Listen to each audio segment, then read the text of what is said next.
We're coming to you from the Area Command, 392 miles west of Kitty Hawk Beach, North Carolina. We want to welcome everybody who has joined us here on our broadcast today. We appreciate you all being here. Now, I'm going to show you some videos here. The first one is the United States and the world has moved even closer to midnight. Watch this.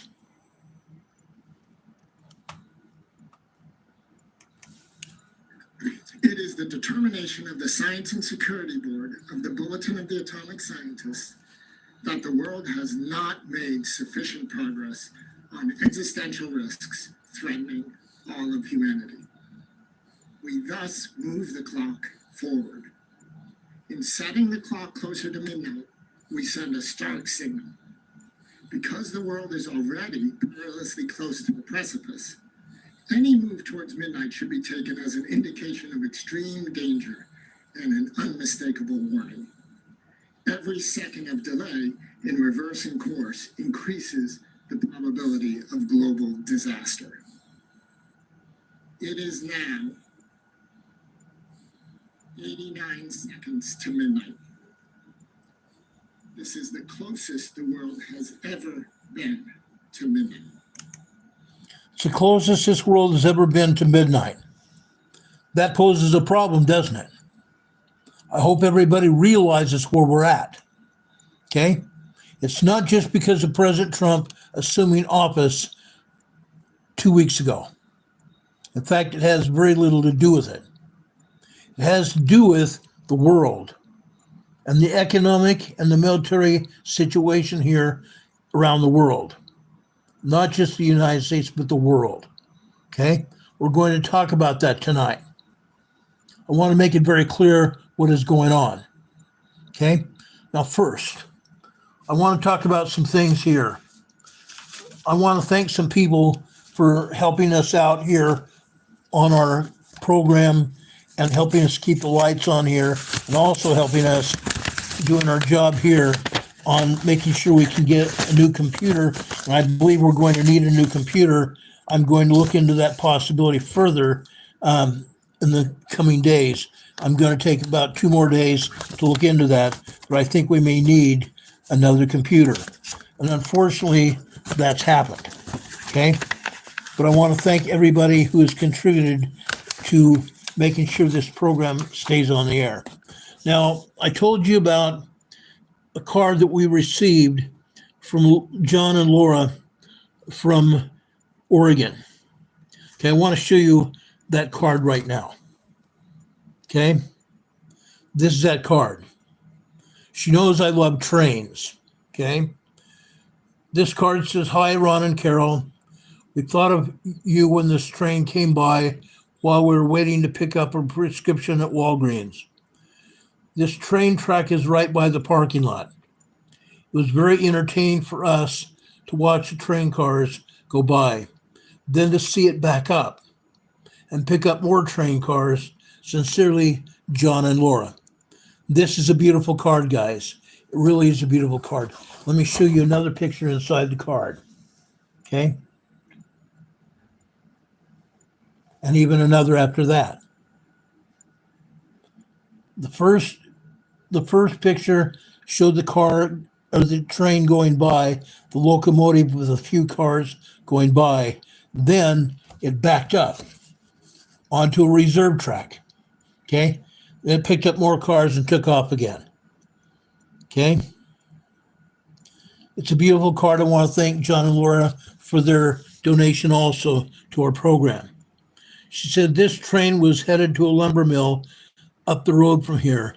You can see the empty train lumber cars ready to load up with lumber. That's what this train was doing. It had some lumber cars on board and was ready to load up with lumber.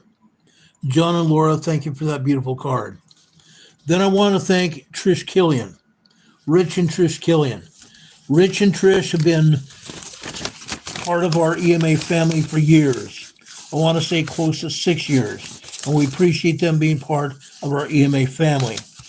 Now, they sent us another card, which we retrieved from our post office box today. Just hold on a second.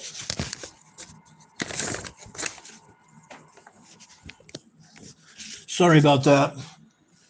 Okay.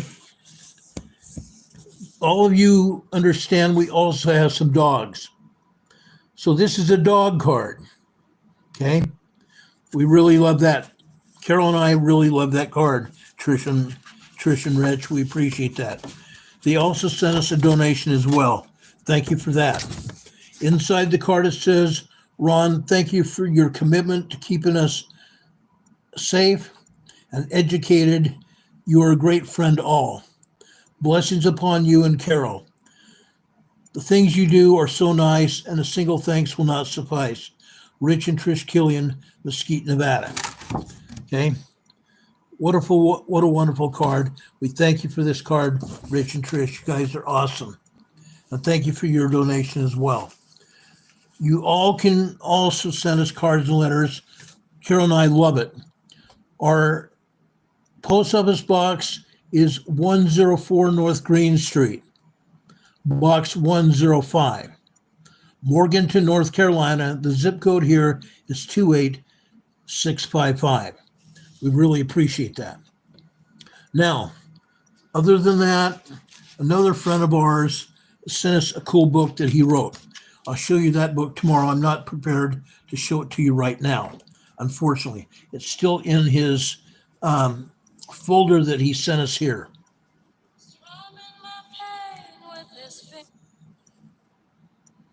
One of our friends just tried calling us. I'll try calling her back in a few minutes. Anyway, one of the things that we need to talk about.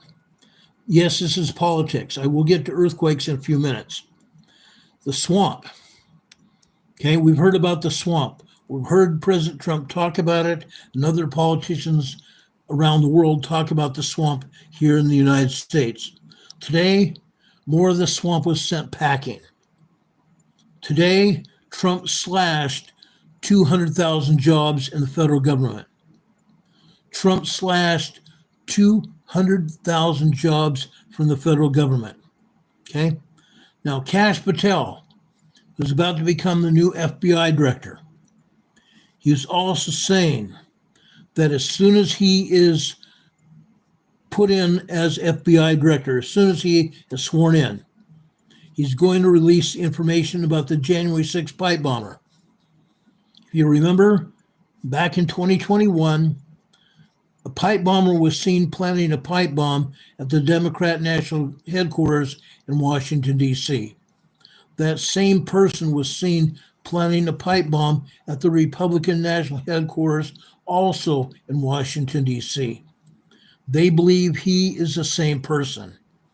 And Kash Patel is going to release a video, which some of us have already seen, but he's also going to release all the details on that pipe bomber. Previous to this, the FBI and the Biden administration refused to release information. Kash Patel is going to release that information as soon as he's confirmed and sworn in. Okay? This is news. This is real news. Now, also, for those of you that have not paid attention to the news today, coming out of Washington, D.C., Heidi Patrick, thank you for that $10 donation to our program here on Super Chat. I just gave you a EMA sticker on your Super Chat, and I just gave you a like to that as well. Thank you so much. You guys can also donate to our program here on the Super Chat. We love that. Okay? You guys donated a great deal of money over the past several years. We appreciate that. We may need some more money again for a new computer going forward in a very short time in the next few days. If you have the opportunity, you can also donate to our PayPal. We have two PayPal locations, which will be underneath this video in the program description as soon as we come back, as soon as we finish this broadcast and have the opportunity to put that information in the program description. It will be there for you. You can go to our Venmo and our PayPal locations and donate to this program, which we would greatly appreciate. Now, besides that, President Trump today stopped $250 million of condoms Yes, condoms. He stopped $250 million of condoms going to the Palestinian Hamas organization. Yes, going to Hamas condoms to Palestine. President Trump stopped it and stopped it cold. Why is the United States supplying condoms for Hamas, a terrorist organization that he's declared a world terrorist organization, and we're not going to put up with it? He stopped $250 million of condoms. Why are we supplying them with condoms? Inquiring minds want to know. Heidi also just gave us 5 Emergency Management Associates members to our people here on our program tonight. We greatly appreciate that, Heidi. Thank you so much for that. Now, if you guys will just give me a quick second here, I'm going to try to follow you guys here on the chat here. David Lowe was gifted a 30-day membership by Heidi. Clark Kent was gifted a membership. Cat's Pajamas was gifted a 1-month membership, and Renee Woods was also gifted a 1-month membership. We appreciate that so much. Those of you that received a 1-month membership, please thank Heidi Petrick for that. Heidi keeps doing that for you guys, encouraging all of you to become members of the EMA program here on YouTube. We greatly appreciate that. Welcome to the family, all of you. We appreciate that. And thank you, Heather. Thank you, Heather. We appreciate that so much. Now, guys, let's continue here. President Trump is making very many inroads to getting his program established here during his second term. Now, someone mentioned one of his political foes, the Democrat Party, mentioned that he's a lame duck president. He's not. He is absolutely not a lame duck president. Now, the Democrats can say whatever they want. The Democrats are full of beans. They're full of beans, and the gas is seeping out of the Democrats' butts. Okay? I hate using that analogy, but that's exactly what they're doing. They're cutting their own throats. Now, Trump is also slashing $700 billion in government waste. Government waste. From workers who don't want to come into the workplace. Okay? He's also slashed some jobs today. Okay? $200,000 worth of jobs for people that do not want to come into work. Yes, Biden said that they could work from home, but that is not going to happen any longer. Just because they sign in from home to the work computer doesn't mean they're doing the work. I've seen it happen when I was a federal officer in San Diego, and I had to go into federal buildings in San Diego and saw the workforce there. Okay, it was appalling. It was appalling. People wandered around the workplace, not doing their jobs, sitting in the break rooms, not doing their jobs, walking around, sitting, talking to family and friends from the workplace phones, which they weren't supposed to be doing, not doing their jobs. Just because a federal worker signs into their computers doesn't mean they're doing the job. Okay? Now, President Trump has told those people either get to work or get out. And that's what's happened. He slashed $700 billion in work federal waste. Okay? If you don't want to come into work, get out. Okay? Next, General Miley. Remember General Miley under the Biden administration? General Miley committed political and job suicide. General Mark Wiley lost his security protection from the Secret Service. He also lost his clearance and chairmanship of the Joint Chiefs of Staff. He's lost it all. Okay, he's out of work. He's lost his security clearance, and he's also lost his security protection. Let him find his own. Okay, he's allegedly lost his job for undermining the chain of command. Now, I've heard him on YouTube videos. Talking ill of President Trump and Biden and the entire DOD. General Milley was rightly fired. Okay? He lost. Now, right now, I want to talk to you about something else that's happened on Monday. Okay? On Monday. And this is bad. This is very, very bad. Okay? Now, if I can find the video here, I know I have it.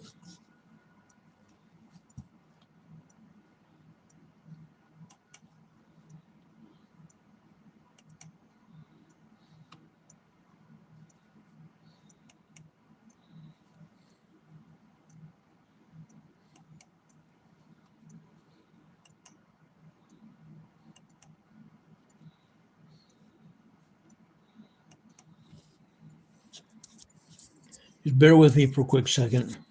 I think I misplaced the video.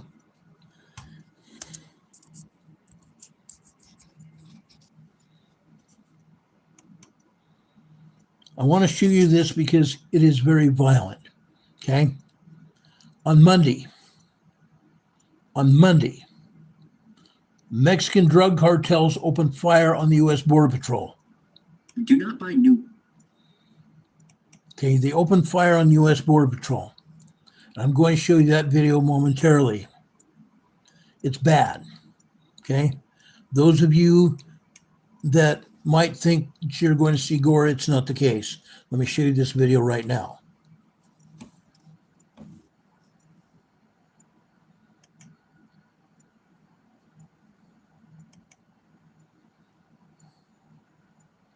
See these guys? They have AR-15s. Okay? This is the Rio Grande River that they're at. They're crossing over the Rio Grande River to get to an island in the middle of the river. The island was cut down by Border Patrol and the United States Marine Corps several years ago to keep them from using it to traffic illegal people and sex traffic people. The United States Marine Corps is putting razor wire on the border wall there in Texas where this is happening.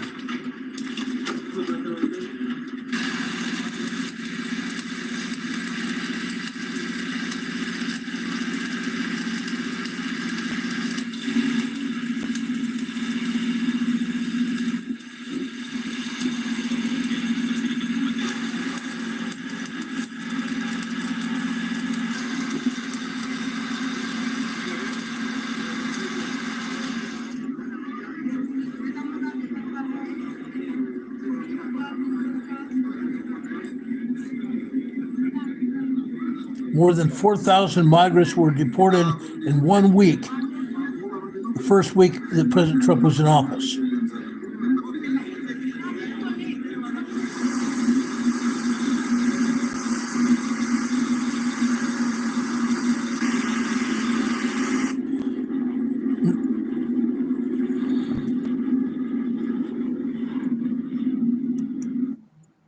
Okay, what has happened? You just saw an image go across the screen here where President Trump put 400 people from Colombia on a plane, an Air Force plane, and deported them to Colombia. At first, Colombia refused to let those planes land and give those people back their country.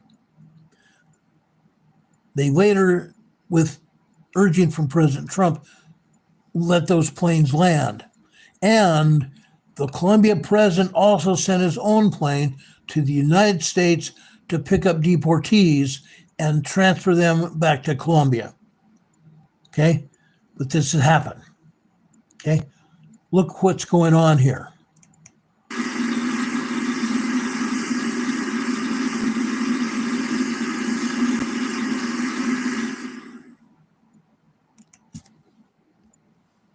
Okay? The United States is very serious. President Trump is also serious in making sure these people are returned back to their countries. They do not stay here in the United States. Right now, what is going on? President Trump has said that he's not going to allow these people here at all. Not going to happen. He's transferred those people to Colombia. He's also transported 4,000 people back to Mexico. And at first, the Mexican president last week said she was not going to allow that to happen. But again, President Trump exercised his presidential authority, his emergency powers. He got the president of Mexico to relent and take those people back into Mexico. And now President Sheinbaum from Mexico is erecting tent cities to house those people in Mexico, both south of Texas and south of San Diego, erecting tent cities to take those people back. Okay? Now, I want to tell you about some other things that are happening. Okay? This is important. I want to make sure everybody realizes what is happening here. Okay?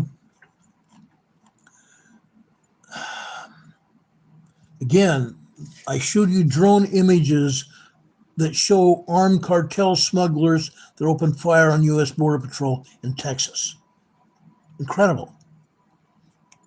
Now, when I was in San Diego myself as a federal police officer, I saw drug cartel members in San Diego, south of the border, pointing weapons at the border. I saw it. I was there. It's happened. It's happened. Now, is it going to happen again? I doubt it. I very much doubt it's ever going to happen again. We're not going to allow it to happen. We're not going to allow it to happen.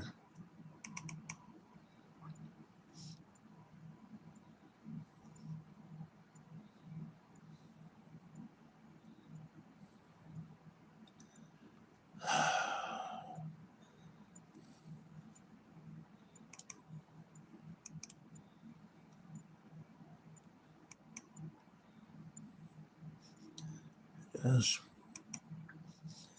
Let me show you this. Right here. You see 4 drug cartel members armed, shooting at United States Border Patrol members. Okay? Like I said, I never thought it would happen. It has. It has happened. It's not going to happen again. Again, we have Texas Department of Public Safety, and we have 10,000 Marines on that area. It's not going to happen again. The drone images showed the armed cartel smugglers opening fire on Border Patrol members in Texas. The drone followed the group of armed men as they tried to cross the Rio Grande River. Cartel gunmen exchanged fire with Border Patrol and the Department of Public Safety in Texas, okay, as they were attempting to smuggle illegal immigrants across the U.S.-Mexican border. The immigrants were seeking to enter the United States via the Rio Grande River near Fronton, F-R-O-N-T-O-N, Texas, southern Texas, with state officials later releasing drone footage showing those group of men. I just got through showing you that. Again, I never thought it would happen. Never in my wildest imagination would I have seen that happen. It's crazy. Let me show you a picture of Fronton, Texas, where Fronton, Texas is. It's down there in the panhandle, the southern panhandle next to the border. Fronton, Texas. Now, the immigrants were seeking to enter the United States via the river located near Fronton, Texas, the Rio Grande River. Again, there's an island there. Island right in the middle of the river, and the drug cartels used to put people there that were smuggling both women from the United States into Mexico and illegal immigrants from Mexico into the United States. Okay? You saw that drone footage there. Those men were brandishing firearms as they walked across the riverbank. The clashes came after Donald Trump, the U.S. president, returned to the White House last week and he promptly signed a string of 21 executive orders designed to crack down on immigration. Such orders included the declaration of a national emergency at the border, tasking the United States military with aiding security, the sending of additional 1,500 troops to the border. And yesterday, Texas Governor Abbott sent another 5,000 National Guard troops to the border and designated the cartels as foreign terrorist organizations. On Monday, officials said the Border Patrol agents were shot at. They returned fire and neither party was hit, according to Fox News. Texas Department of Public Safety agents patrolling the area after the encounter later told the news outlet that Mexican military vehicles could be seen on the other side of the border. Mexican President Sheinbaum has said that she's put the Mexican military on the Mexican side of the border to help out with controlling the drug cartels. Texas Department of Public Safety responded to assist the U.S. Border Patrol after agents received the gunfire from cartel members in Mexico. Now, the DPS drone operators are the ones who captured the footage of these drug cartels shooting at our agents.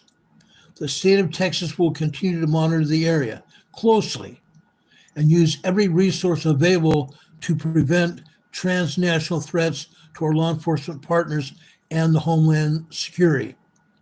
All the border agents have previously been attacked by people smugglers. They generally attempt to keep a low profile for fear of drawing a retaliatory response from the United States. The cartels have started acting in unprecedented ways since Donald Trump was elected in November, and have even issued orders to shoot at Border Patrol agents, as we saw on Monday. On January 27th, 2025, at approximately 1:29 p.m., Border Patrol agents reported shots fired in Fronton, Texas. That scene still remains active today. No injuries were reported from Border Patrol agents or Customs agents or the Texas Department of Public Safety or even the military members. Chris Alvarez, a spokesman from the Texas Department of Public Safety, said that the suspected cartel members were fleeing Mexico when the gunfire broke out. DPS officers responded to assist the U.S. Border Patrol after agents received the gunfire from Mexico. Mr. Alvarez posted that video that we just got through showing you. At least two of those people were seen holding weapons, firing at the Border Patrol. Again, Governor Abbott, governor of Texas, sent more than 400 soldiers and now up to 5,000 soldiers from Texas to assist with protecting the southern border of Mexico. The soldiers from Fort Worth and Houston were due to arrive today as additional buoys that we showed you months ago, buoys floating in the Rio Grande River. Great big, huge balloons in the river, literally balloons in the river, floating in the Rio Grande River to try to stop the immigration through the river. Okay? Now, some members of our Democrat Party here in the United States posted protests when those buoys were first floated in the Rio Grande River, saying that those buoys would cause people to die from drowning in the river. My idea? Yes, they're probably going to drown. I'm sorry. They should not have tried to cross into the United States illegally. Okay? Yes, that's a hard line. That's a hard line. But right now, we cannot afford to allow these people from all over the world, 140 countries around the world, to come into this country and let them stay here. Now, with that said, there's more to this story. Okay? There's a lot more to this story. The scheme to force non-Mexican asylum seekers to wait in Mexico until after their prolonged cases here in the United States was resolved. Ms. Sheinbaum from Mexico, President of Mexico, said on Monday that Mexico has received non-Mexican deportees from the U.S. over the past week, reversing her previous opposition from doing so. Mexico has now accepted over 4,000 deportees, of which a large majority were Mexican, but they're also non-Mexican as well. Now, her country was yet to see a substantial increase in deportees received. They have yet to see that, which is interesting. This came after Colombia blocked 2 of our Air Force military flights carrying deported migrants from the U.S. into Colombia on Sunday. But even that has been resolved, because now the Colombian president, who's an evil man, he's now allowed those deportees by his plane and U.S. planes to land in Colombia with people that he allowed to cross into the United States. Now, President Trump has also responded by threatening punitive tariffs, prompting the Colombian president to concede. Mr. Trump's illegal migrant crackdown has resulted in 956 arrests on Sunday alone. 956 arrests on Sunday alone. That's according to ICE, U.S. Immigration and Customs Enforcement. Raids taking place in Chicago, Denver, and Miami, and among other cities. Now, if you haven't already known, Dr. Phil, remember TV Dr. Phil? He embedded himself within ICE groups in Chicago. ICE said he could also help counsel illegal aliens with any possible problems that they had. Dr. Phil was seen on video trying to talk to these people. And yes, these people, these migrants, spoke very good English. Spoke very, very good English. Dr. Phil talked to them, and some of them revealed that they did not want to talk to him. On other cases, they also said, oh, why not? We're going to go to jail, or we're going to go back to our countries anyway. So yes, they talked, okay? According to CNN, immigration agencies have been telling these people to be camera ready. Not just ICE agents, but also Mexican migrants that they're catching. Agents are conducting arrests and been told to wear their agency insignias clearly on their shoulders and on their backs and on their fronts to make sure anybody viewing the footage knew that they were from Homeland Security or ICE. The move is part of a PR blitz by Trump to show off its ramping up of enforcement action. Again, Phil McGraw, the TV doctor known as Dr. Phil, has revealed in social media. You can find his videos all over the internet right now, all over YouTube, okay? He was in bed with ICE teams in Chicago as the raids in the city began there. And you remember what Governor Pritzker said? You can't come into Chicago. We're not going to allow you.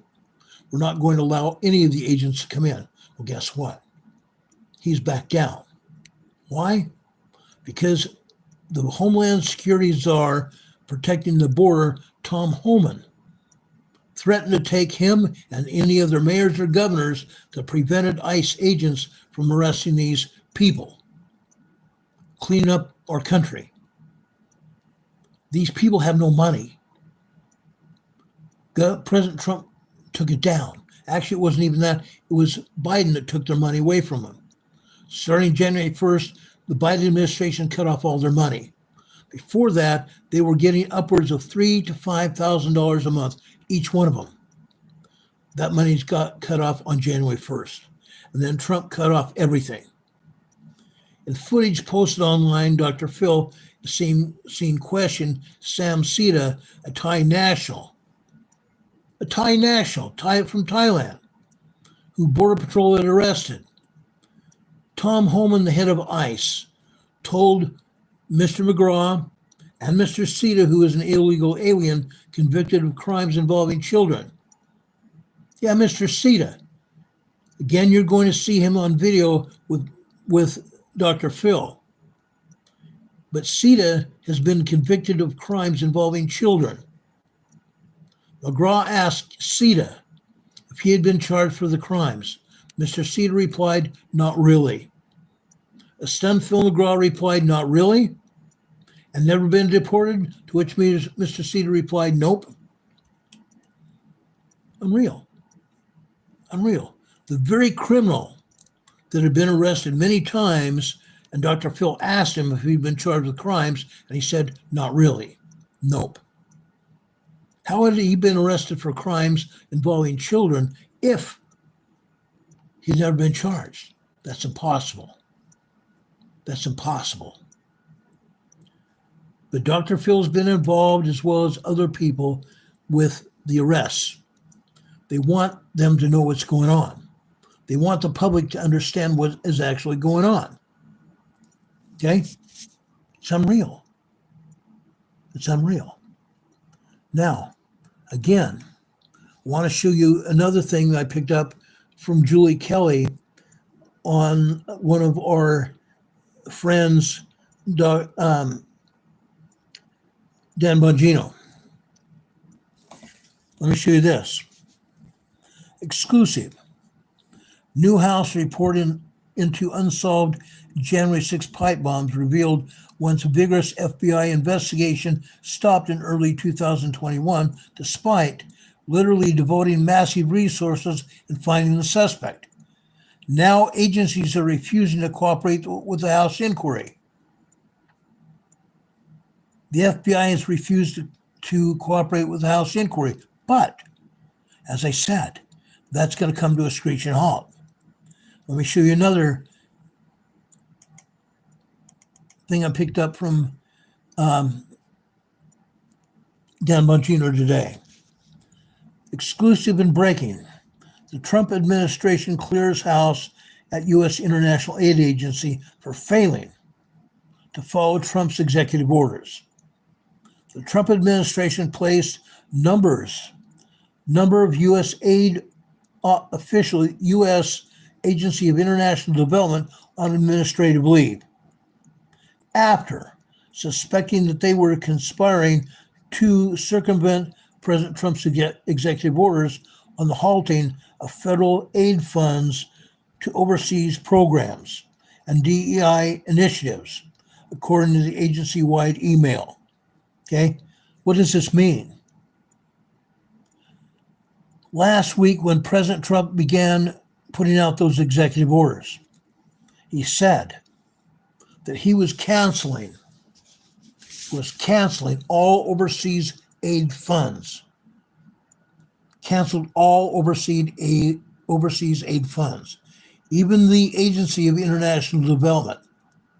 And now those people have been fired for not following his executive orders. Okay? Fired. And also, remember the other executive order about DEI, diversity, equity, and inclusion?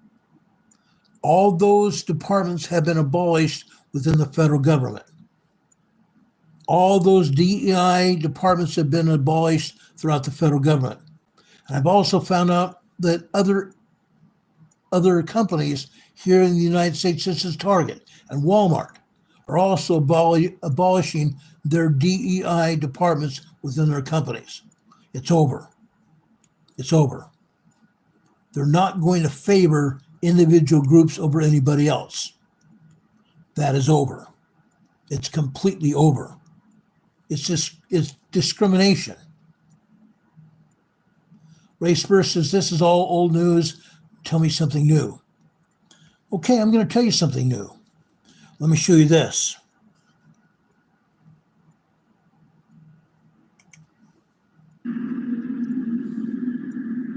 California wildfires. This is at the U.S.-Mexican border in San Diego. Fires are continuing.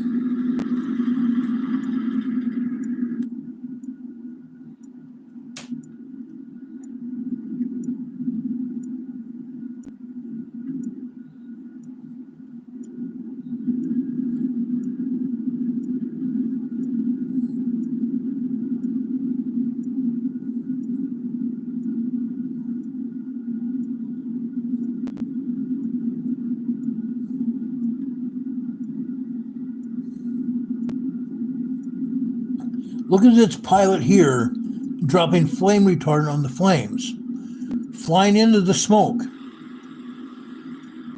There's the sun. You can see the smoke in the atmosphere. And firefighters rushing into the fire line.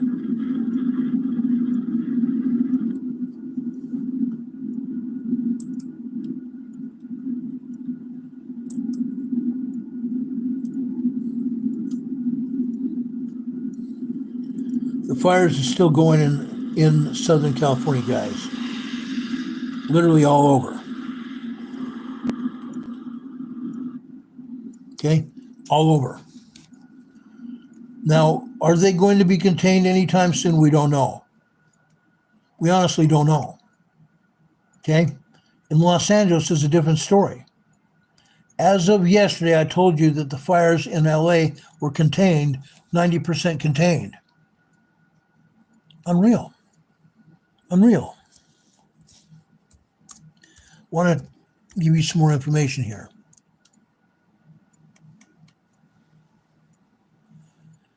Now, the rain has helped, okay? We talked about the rain falling in Los Angeles, helping the firefighters contain the fire. But mudslides ensued, okay? We showed you a roadway, Highway 101 in California, in Los Angeles, with the hillsides falling down over the roadway yesterday. It's continuing. The roadways are being inundated with mud. Southern California finally received some much needed rain, but with weeks of historically dry, windy weather fueled this month's wildfire outbreak, but with it came the threat of landslides, and landslides have happened. Mudslides and toxic ash runoff in other burn areas. According to the National Weather Service, more than an inch of rain fell in parts of Los Angeles over a 3-day span, triggering the flash flood watches and warnings. Some debris flows were reported along Pacific Coast Highway and snow in the surrounding mountains to briefly shut down Interstate 5. But the wet weather was also boon to firefighters, who continue to battle the 4 active wildfires that now scorch more than 57,000 acres. The 3 biggest, the Palisades, the Eaton Fire, and the Hughes Fire, have each consumed 57,000 plus acres, and they are now 95% contained. Yesterday, firefighters had them at 90% containment. Now it's 95% containment. I showed you a few minutes ago the Board 2 fire down in San Diego in the Otay Mountain Wilderness, east of Chula Vista. It's now 90% contained, thanks to the rain. Governor Newsom has issued an executive order reiterating that people who are rebuilding their homes are not subject to any environmental requirements laid out by the California Coastal Act. He's also rescinded the permits from the state, allowing the residents to rebuild their homes. As the state helps the LA region area rebuild and recover, Newsom says we will continue to remove barriers and red tape that stand in their way. So he's going to help them do that, okay? Now, there is some positivity with this fire. Yesterday, we were told that a man found his engagement ring in the rubble of the Eaton fire. He immediately proposed to his girlfriend. He was planning on to propose to her the day the fire started, but he could not go back to his home to retrieve that engagement ring. While searching through the remains of their Altadena home, he promptly popped the question amid the rubble. It's unreal. The rubble the ring that he had been hiding he had bought for Stephanie Raynor, and he'd kept it in his desk drawer and kept her from seeing it. When he had to leave his home behind, the ring was burned, the ring and the desk that it was in burned. But he found it. When the couple returned to the charred remains of his home, he went searching for it, though he figured it was likely gone. He said, "I was just thinking, well, maybe the ring can survive and maybe we'll find a little stone. I thought the ring was going to be completely disintegrated. I was like, we're going to look over here where my desk is. I did not tell her why. I don't know what she thought we were looking for because it was pretty obvious that there's a lot of stuff that was gone. He said, I really didn't have a lot of hope, but you just brush away some rubble and there's this little ring. And you pick it up. It's actually a washer there, and he washed off the ring, and then he got down on one knee and proposed to Miss Rayner. And she said yes. She said yes. Let me show you a picture of them. Right there. Miss Rayner said yes. So there is something good coming from the fire. Miss Rayner said yes. That's a beautiful thing. Now, according to AccuWeather, I found this article very interesting. According to AccuWeather, the fires have been essentially wiped out by the rain. More good fire weather news here. AccuWeather Chief Meteorologist Jonathan Porter said the risk of wildfires have been essentially wiped out for the next several weeks. Recent rainfall and onshore winds bringing more moisture from the Pacific Ocean have initially wiped out the fire risk in Southern California. He said, as for the foreseeable future, we don't expect any major Santa Ana winds events or conditions that would cause widespread elevated fire risk, at least for the next several weeks. The rain was very beneficial in most areas, and parched vegetation that had been fueling the fires received good soaking. Flames and intense heat from wildfires scorch the vegetation, even in the topsoil. When the rain falls on the burn scar, the ground can't effectively absorb the water. Too much rain falling too quickly can send a dangerous river of water down the hillsides, mud and ash, rocks and debris sliding down the hills and down into the roadways. Mudslides and debris flows will be at risk every time a substantial rain falls in these burn areas. Now, this may happen through the rest of the winter and possibly into the springtime. That's what they're not wanting to have. Okay? They're hoping this will be the end of it for at least a while. But every time it rains, there's going to be a threat of mudslides and also landslides in that area. Now for the Hughes fire. The Hughes fire that burned in Castaic.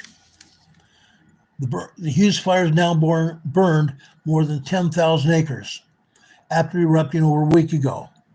It is now 100% contained. The Hughes fire in the Castaic area is 100% contained.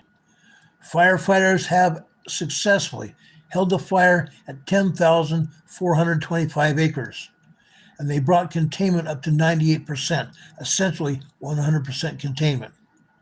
Crews continue to identify and extinguish located pockets of heat within the fire perimeter to prevent any fire rekindling. Given the progress, this will probably be the final official update of the Hughes fire. Again, the Hughes fire is 98/100% contained over in the Castaic mountain area. Does anybody have any questions about anything involving the California wildfires? Does anybody have any questions about anything involving the wildfires? Miss Constitution Rights said that would make sense with the wind and the power lines. I agree. Hopefully, the power will stay on now in the LA area, because during the season, the power had been turned off because Southern California Edison was afraid that their antiquated equipment was going to start more fires. So they shut off the power. And because of the fires, many people were without power.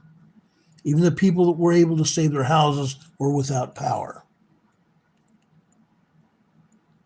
Any other questions here? Rob says the rain is a blessing from God. You're absolutely right, Rob. You're absolutely right. Rob has lived in Southern California as I have. He said he's lived in Southern California for over 60 years. They get very high winds. Yes, the Santa Ana winds are devil winds. They're very bad. I personally have seen 65 to 75 mile per hour winds when I was there. Incredible. Incredible. I've seen the damage that they've done, not just fire damage, but tearing down houses. I saw one guy who had his roof ripped off his house by these devil winds. The winds came in, literally straight line winds coming off the mountains, and they ripped off the roof of his house. Incredible. Incredible. Any questions, guys? Rob is talking about earthquakes, 71 and 94. Oh, yeah. All kinds of earthquakes during that time. They were bad. They were bad. Speaking of earthquakes, let's go to the earthquake map here. Okay? Let's go offshore from Washington State. I was about to say D.C. This is not Washington, D.C. This is off the coast over in the Juan de Fuca Plate area. Juan de Fuca Plate is this zigzag area just off the coast of Washington, Vancouver Island, and stretching down here to the coastal waters of Oregon. This zigzag fault line is the Juan de Fuca Plate. Right here today, we've had an earthquake. I'm going to show you that earthquake right now.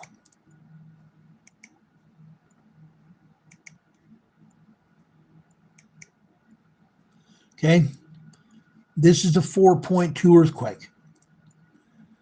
This is a 4.2 earthquake off the coast of Washington. USBS is saying this is off of Tofino, Canada. No, it's not. This is actually off of Washington State. Okay, a 4.2 moderate earthquake, 10 kilometers deep, 6.2 miles deep, off the coast of Washington State. Yes, there has been an aftershock. This is the 3.0 aftershock.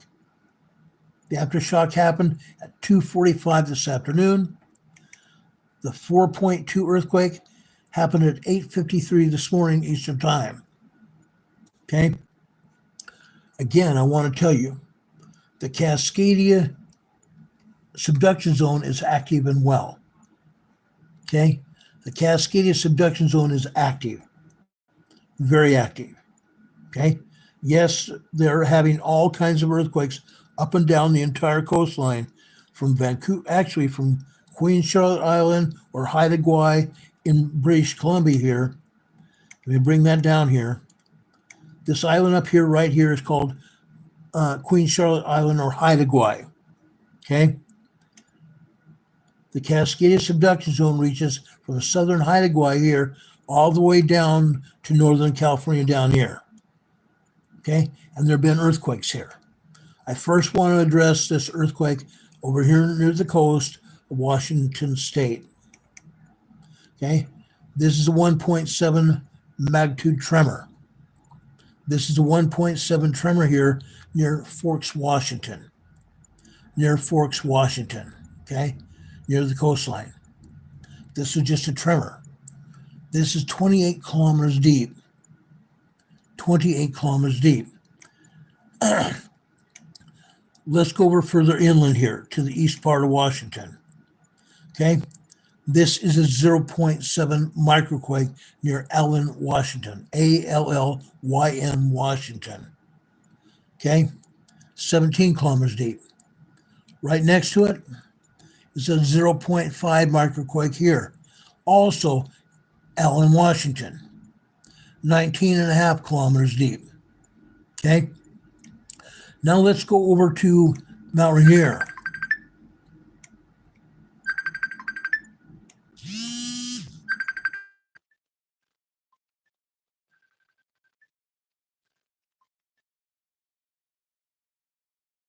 Okay, Mary, I'll call you back. I'll call you back. All right. I want to go over to Mount Rainier. Lately, Mount Rainier has been showing some earthquakes, but not a lot. Okay? But it's not Mount Rainier not showing them. It's the USBS not showing earthquakes here at Mount Rainier. Over off the northwest side of Mount Rainier. Yes, it's a side of the volcano. Okay? It's at the side of the volcano, or the northwest flank of Mount Rainier. This is a 2.0 minor earthquake here. 2.0 minor earthquake. This one to the south, to the southwest, is a 0.5 microquake. This is 11 kilometers deep. This 2.0 is 4 kilometers deep. This earthquake out to the east side of Mount Rainier here. This is a 1.0 tremor. 1.0 tremor. Also 5.2 kilometers deep. Okay? Now, these are not the only earthquakes here. I want to tell you that. These are not the only earthquakes here. There's a lot more than that. In fact, give me a second. I want to show you something else.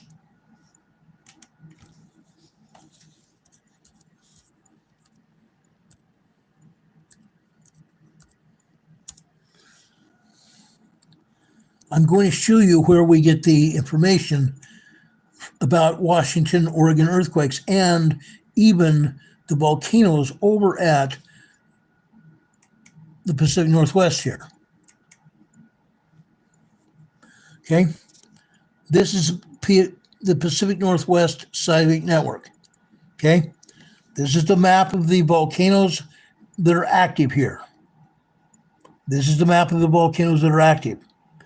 Let's go over here and plug in Emerald Ridge, Mount Rainier Emerald Ridge, RER. Okay, let's show you this. This is Emerald Ridge, okay? This is the seismogram as it is right now, this minute. But let's go back to today, okay? The seismograms start at 5 p.m. the previous day and go to 5 p.m. today. Now, look at this. Look at this. On this particular seismogram, this over on the left side is 6:15 this morning. Okay, up at the top, it starts off with 5 p.m. yesterday, and it goes through 4 p.m. today.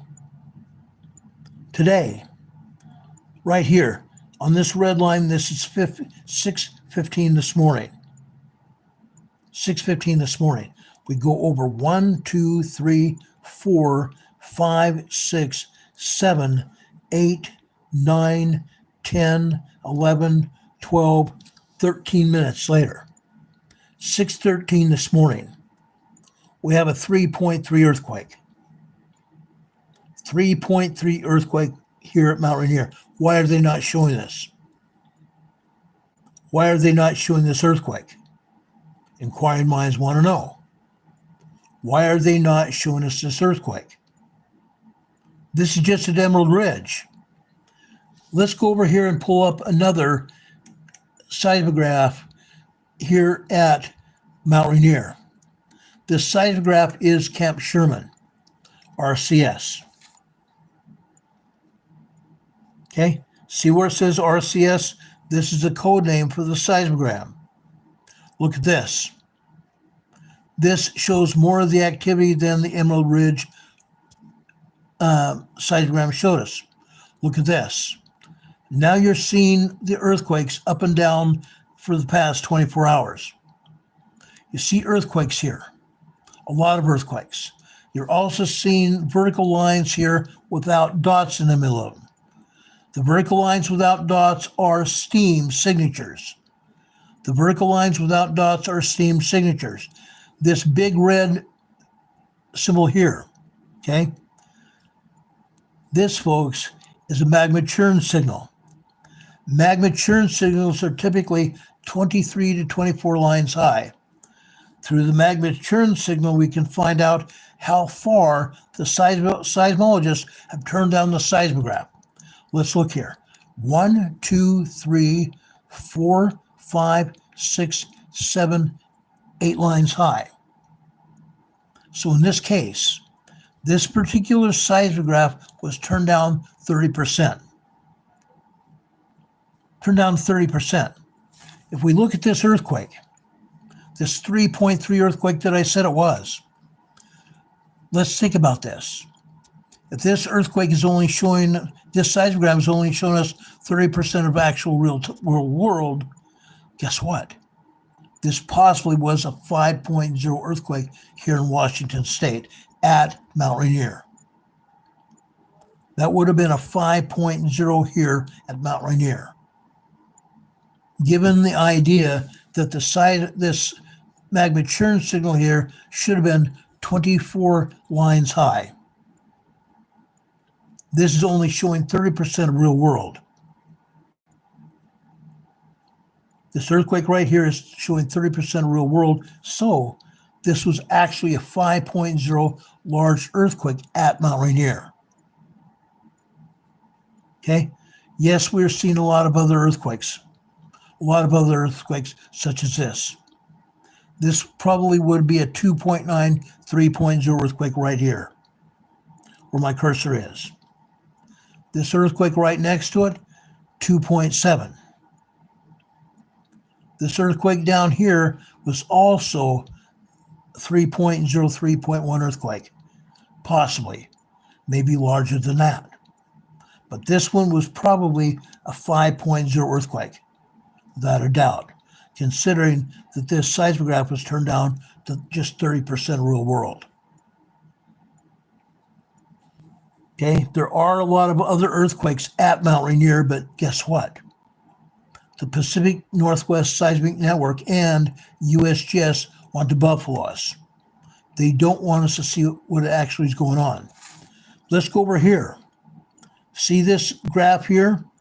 This is going to allow us to see another seismograph. In this case, Camp Muir, RCM. Look at this. Again, we're seeing that same earthquake here at Camp Muir. Okay, it was not just a coincidence that this showed up at Emerald Ridge. Okay, this earthquake is showing up on every seismogram here at Mount Rainier. This one is showing some minor tremors here, minor tremors, whereas Camp Muir or Camp Sherman showed us a lot of other earthquakes that are happening. This one is showing that main 5.0 earthquake, and it's showing us a bunch of tremors here. Unreal. Unreal. Let's go back to the top here. I'm going back to the original page here at Pacific Northwest Seismic Network. In this case, we're going to go over to Mount St. Helens. Okay, EDM. EDM here is East Dome, Mount St. Helens.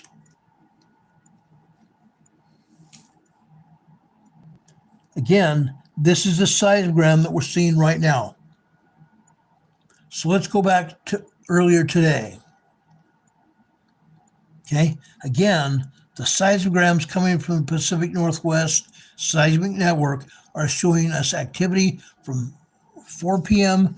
yesterday, 1600 hours here yesterday, which is 4 p.m. to 4 p.m. today. Look at the activity here at Mount St. Helens. Yes, here, earlier here today, we're seeing a lot of tremors here. A lot of tremors, even this. This is a long duration tremor here. This is a 2.4, 2.5 earthquake, minor earthquake. This is a tremor, probably 1.5 tremor. This is a 2.3 earthquake. 2.3 earthquake. Now this, okay, this again may be the same earthquake that we showed you at Mount St. Helens. I believe this is being registered here at Mount St. Helens because that earthquake at Mount Rainier was so strong. I believe that earthquake, like I said, is a 5.0 earthquake, considering that that magma churn signal was showing us that seismogram was only showing us 30% of real world. Okay, so that 5.0 earthquake also showing up on this seismogram here at Mount St. Helens. Mount St. Helens here, up here at the top, this is a 2.5 earthquake. This is a 2.3 earthquake. This is 2.1, 2.2 earthquake here. Yes, we're seeing a bunch of tremors here. Excuse me. Down here on this red line here, this will be 5:18 p.m. this afternoon. Excuse me, not 5:18. This is 3:18 p.m. this afternoon. 1500 is 3 p.m. This is military time. 1500 hours, 3 p.m. Over here is 3 minutes past that, which will be 3:18 p.m. Okay, 2.0 earthquake. Over here on this other side of the seismogram, guess what? We're still seeing minor earthquakes here. Mount St. Helens. Now, as I've shown you before at Mount St. Helens, let's go over here to SEP, September lobe. This seismograph sits on top of the summit of Mount St. Helens. It's a seismograph that sits spindly legs on top of the summit of Mount St. Helens. This particular seismograph is showing us earthquakes hit Mount St. Helens today. Up at the top, on this black line here, okay? This black line here is, over on the left, is 5 p.m. 5 p.m. On the right-hand side here is 5:14 p.m. here. 5:13, 5:12, 5:11, 5:10 p.m. here. Guess what? Mount St. Helens had a 3.0 earthquake here today. Mount St. Helens had a 3.0 earthquake that was not recorded at East Dome Mount St. Helens. 3.0 is a small earthquake. Small earthquake. Here is probably a 1.4, I'm sorry, not 1.4, 1.6, 1.7 tremor. Look at these other tremors here as well. This earthquake here is just after 12:20 p.m. this afternoon. 12:20 p.m. this afternoon is a 2.0 earthquake here. 2.0 earthquake here. And today, over at Prineville, Washington, we had a 2.7 earthquake at about the same time. Okay? Now, here at September lobe, okay, I want to show you how this is done. We come over to the different channels of the seismograph. This is a 4-channel seismograph. So come down here to BDF-01. BDF-01. We click on that. This particular channel is going to show us the magma that's coming into the magma chamber of Mount St. Helens. Okay, see these wavy lines here? These are called very low frequency waves. The very low frequency waves here are generated by the magma coming into the magma chamber of this volcano. Now, usually on the other seismographs or seismograms we see, whether it's here at September lobe or other seismographs, we're going to see a lot of earthquake activity. Tremors, minor earthquakes, and large earthquakes such as minor earthquakes, small earthquakes, moderate earthquakes, and large earthquakes. Look at all this activity here. This is early this morning. It started just about midnight, and it got heavier and heavier until after 5 a.m. this morning. Got heavier and heavier until 5 a.m. this morning. Then it calmed down. It calmed down. Between 6 a.m. and 10 a.m., it calmed down. We don't see that much activity. But after that, after 10 a.m. to 4 p.m. today, the activity was even more than it was earlier. This should prove that we have earthquakes here. Why are they not showing up on the seismographs? Look at this, September lobe. The September lobe seismograph. Why is all that activity from the magma that's causing earthquakes at Mount St. Helens, why is it not showing up with earthquakes here? That's because the Pacific Northwest Seismic Network, along with the USGS, scrubbed the earthquakes from the seismogram. They scrub the information from the seismogram. Nowhere here does it show a lot of activity except right here with this 2.0 earthquake right here this afternoon. 12:20 this afternoon. There is no excuse for this. There is absolutely no excuse for this behavior. Unreal. They scrubbed all this activity this afternoon between 10 a.m. this morning and 4 p.m. this afternoon. It's not showing. Why not? Inquiring minds want to know. Why is it not showing? Now, I want to show you one other one here. Okay? I want to show you Sugar Bowl. The Sugar Bowl seismograph is located just outside Mount St. Helens to the north.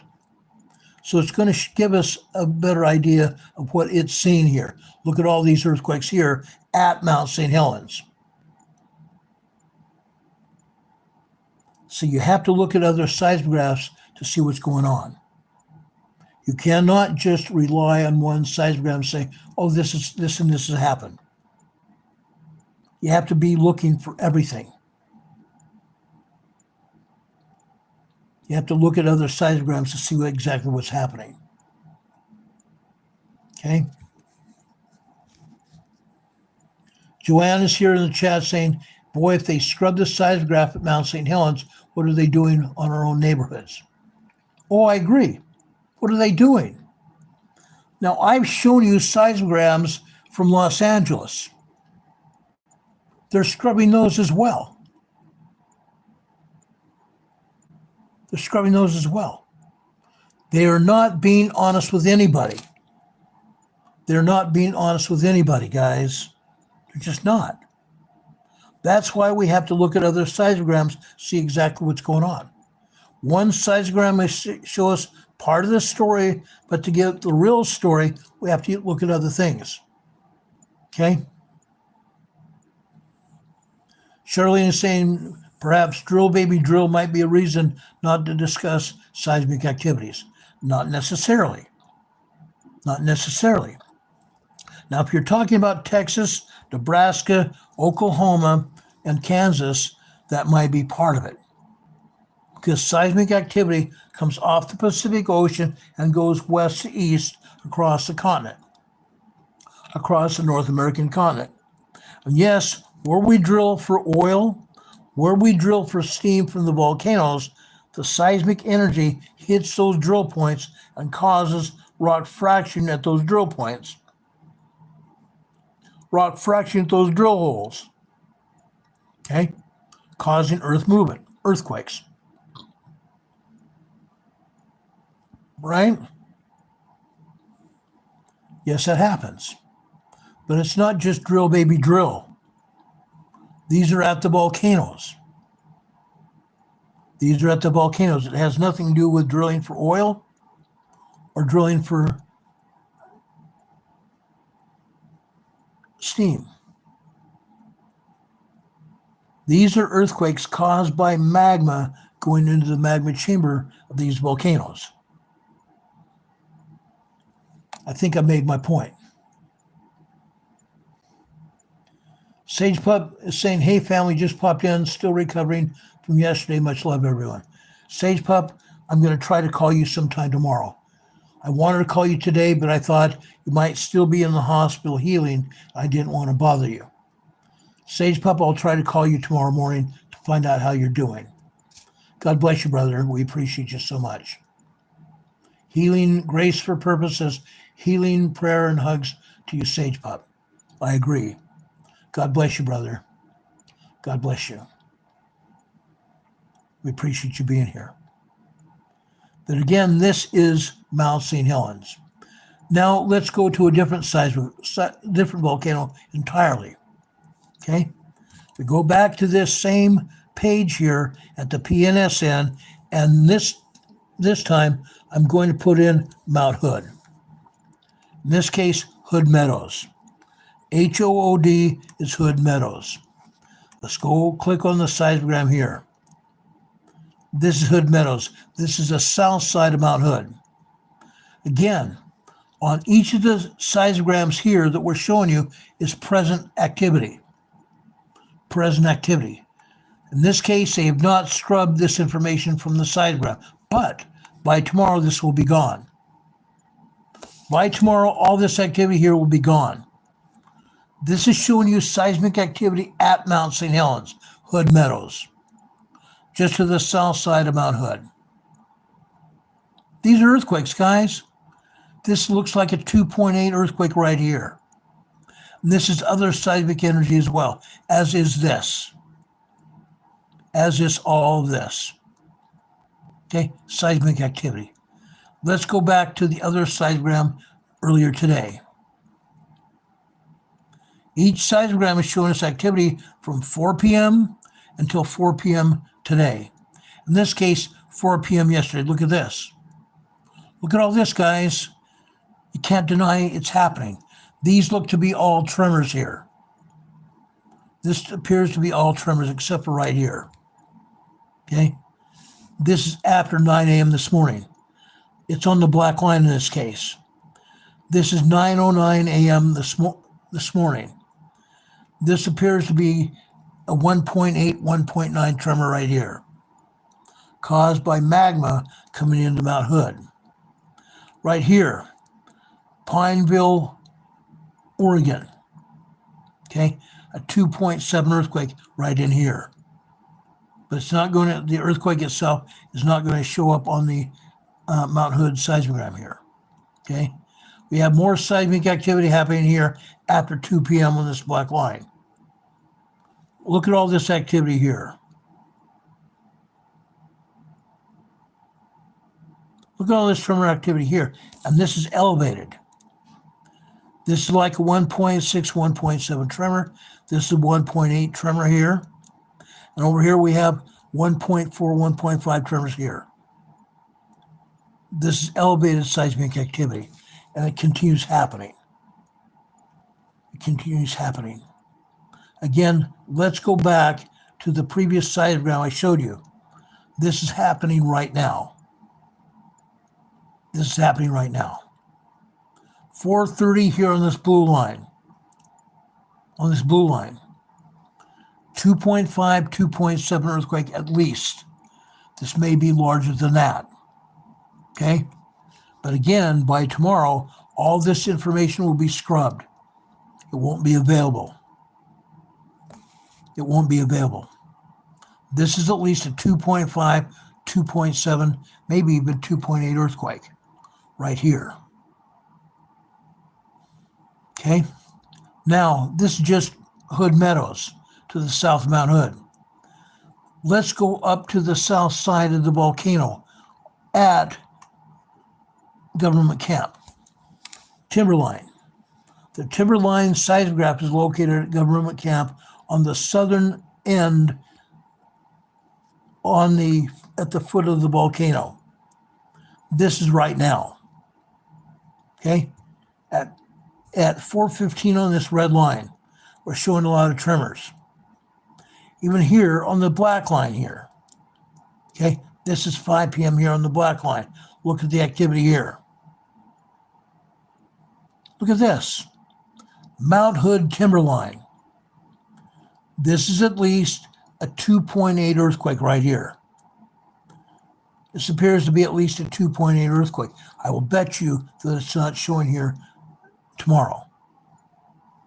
I bet we're not going to see this here tomorrow because they're going to scrub the information. They're going to scrub this information. I promise you. Now let's still stay on the southern side of Mount Hood. Let's go over to Palmer Lift. Palmer Lift is a ski resort at Mount Hood. It's halfway up the side of Mount Hood, on the southern side of the mountain. Now, I want to show you this. See it shows here, no image found or image not found? Look here. See these little asterisks right by each channel here? This is a 4-channel seismograph. BHZ, BHE, BHN, and BHZ. Those asterisks say that there's not going to be any images found. They've turned off the seismograph. They have essentially turned off the seismograph. Let's just click on BHN for a second. See, it says image not found. They know there's activity at Mount Hood. I'm sure they know there's activity there, and they've turned off the seismograph. They do this frequently. Let's come up here. Here at Palmer Lift, it didn't show that asterisk, but as soon as I clicked on it, all the channels of the seismograph were turned off. Timberline. It shows the BHZ turned off. Well, guess what? They lied to us. The BHZ was showing this information here. And we went back to the entire day's seismogram, and it showed all kinds of activity here. Okay? So that wasn't the case. Nor is it the case at these other channels here. For example, BHE.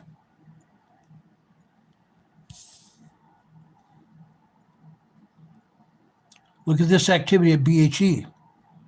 Different channel. Right here. See this blue line here? This is 3:30 in the morning this morning on the left-hand side. Over here is 1, 2, 3, 4, 5. 5 minutes later. 3:35 a.m. This appears to be a 3.5, 4.0 earthquake. 3.5, 4.0 earthquake here at Mount Hood. Mount Hood. We can see other activity here just after 4 p.m. yesterday afternoon. 4 p.m. here last night, yesterday afternoon. Right here is 2.0 earthquake here. Okay? Come down here. This is on the black line. This is after 8 p.m. on the left-hand side. Or I'm sorry, 10 p.m. last night here. 2200 hours is 10 p.m. We go all the way over here. Yes, we're seeing earthquakes here. This appears to be a 2.8, 2.9 earthquake right here. A 2.8, 2.9 earthquake right here. This is a 3.0 earthquake right here. Okay? This happened at 10:12 p.m. last night. 10:12 p.m. last night. This one here happened at 12:11 p.m. last night.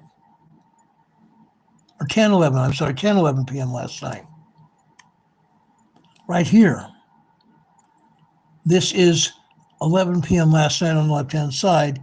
You see where it says 2300 hours over here? 2300 hours military time is 11 p.m. Go over here to, on the black line over here. This is about 11:10 p.m. last night. 2.7, 2.8 earthquake. 2.8, 2.9 earthquakes here. Look at all this information here. This looks like a blob of magma. What we're seeing here on each individual line here, we're seeing magma pulse signals, where the lines are thicker and get thinner and get thicker again. Magma pulse signals. So when we see a blob of magma here, we have an increase in magma right here, causing rock fracturing inside the volcano. That's what's going on here. Rock fracturing causing all these earthquakes here, as well as right here. This is at least a 3.5 earthquake right here. Okay? This happened at approximately 3:35 this morning. 3:35 this morning, at least a 3.5 earthquake here. Okay? Again, this is a timberline, government camp.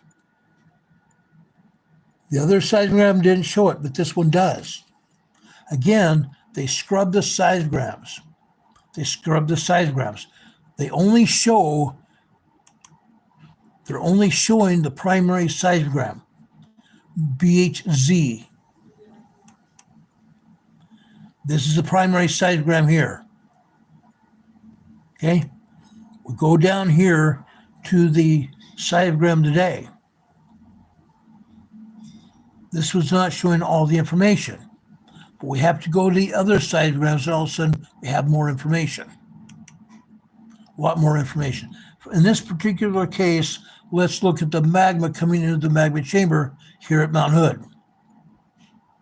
This is BHN. The BHN channel here at Mount Hood is going to show us the the very low frequency waves here at Mount Hood. It's not. It's not. So they're not showing it here. They should be. But they're showing all kinds of tremors down here, early this morning here, all kinds of tremors through this afternoon. They're also showing earthquakes here as well. Here's after 2 p.m. here. About 2:08, 2:09, 2:10 p.m. this afternoon. Up here, this one is after 8 o'clock this morning. 8 o'clock on this black line here, and then we're seeing more earthquake activity here. Okay? Again, we are showing that same earthquake at Mount Hood today. 3.5 earthquake here, and I believe a 3.5 earthquake just about 20 minutes later. Okay? 2 3.5 earthquakes today at Mount Hood. Okay? For kicks and giggles.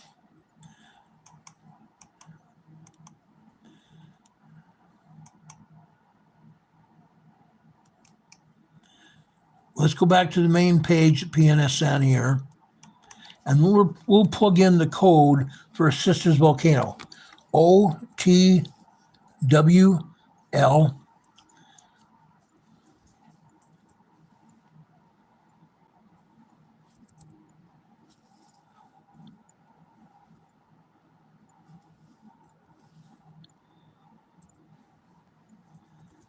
Oh, well, they're not going to show it. They're cotton picking, not going to show it. Right here, OTLW. OTLW. So we click on that. That's the code name for the seismograph at Sisters Volcanoes. Sisters Volcanoes is a volcanic complex. 3 separate and distinct volcanoes in this area, all being monitored by one seismograph. Only one seismograph here. Look at the activity presently. Okay, again, this started at 4 p.m. this afternoon. That's going down here already after 5:30. 5:30 this afternoon Pacific time.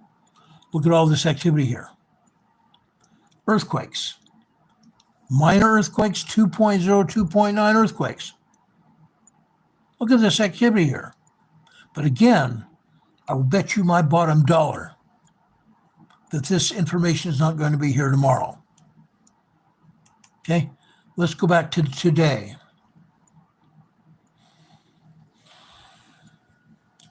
This is the ENZ seismograph, or seismograph channel at Sisters Volcano. Look at the activity here. Top to bottom, side to side seismic activity. And the seismic activity ramped up. The seismic activity ramped up after 3 p.m. today. 1500 hours here is 3 p.m. That blue line here is showing all this activity today after 2:30. After 2:30, the activity ramped up. And you can see the activity earlier today, or later today here after 5 p.m. Look at that.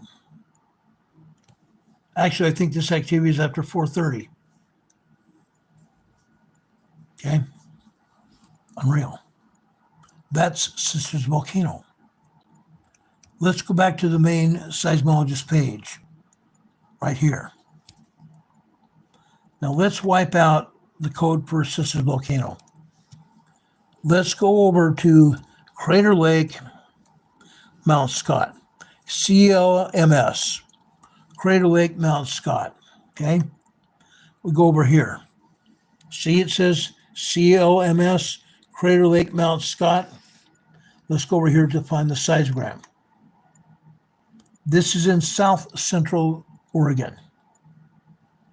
Again, this is a seismic activity that you see presently, already tonight, after 4 p.m.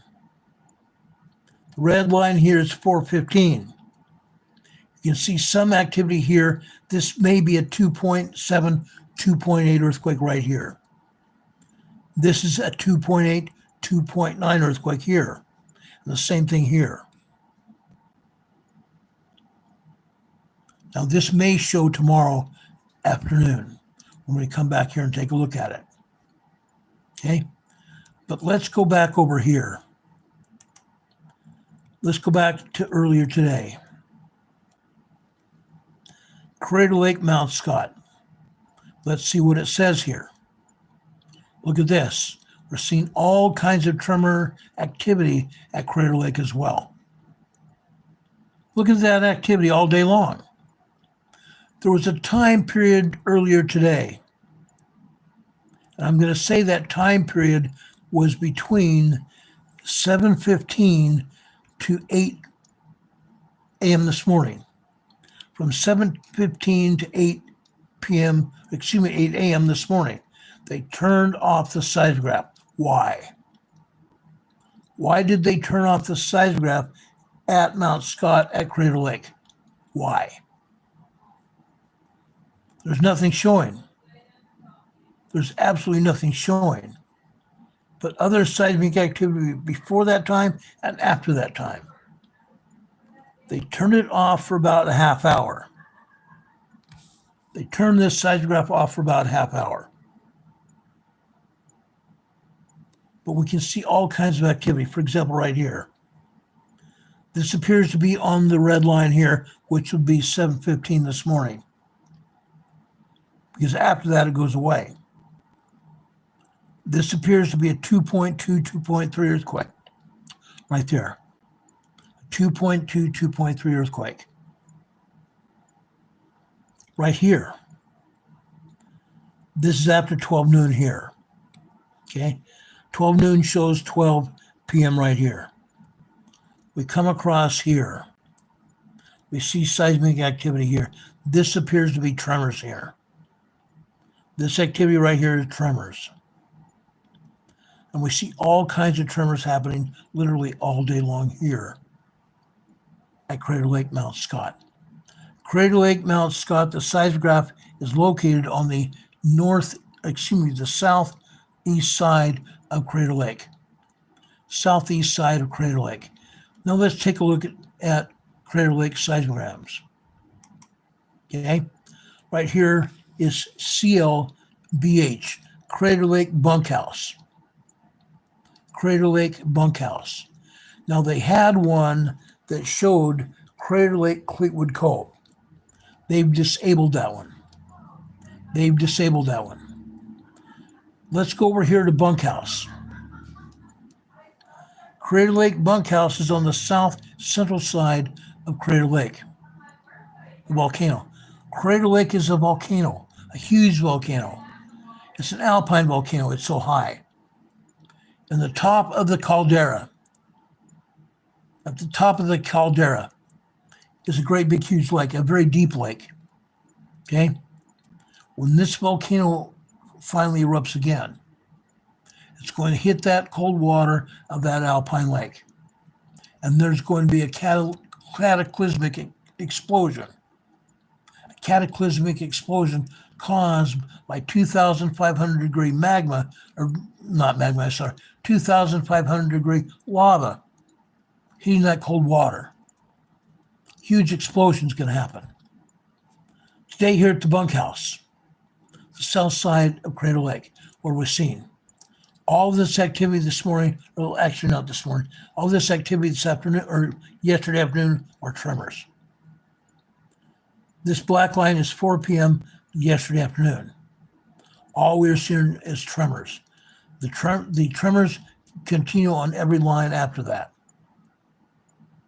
Tremors all day long, except 8 a.m. this morning. 8 a.m. this morning, it gets larger. Look at the black line here, which is 8 a.m. We come over here at 8:07 a.m. this morning. A 2.8, actually 2.7, 2.8 earthquake right here. Right here where you see my cursor. Then we come over here, okay? This is 8:16 a.m. here, okay? Each line here is representing 20 minutes. Each line here on the seismograph is representing, each line here is representing 20 minutes of time. Right here is 18 minutes after 8 this morning. Okay?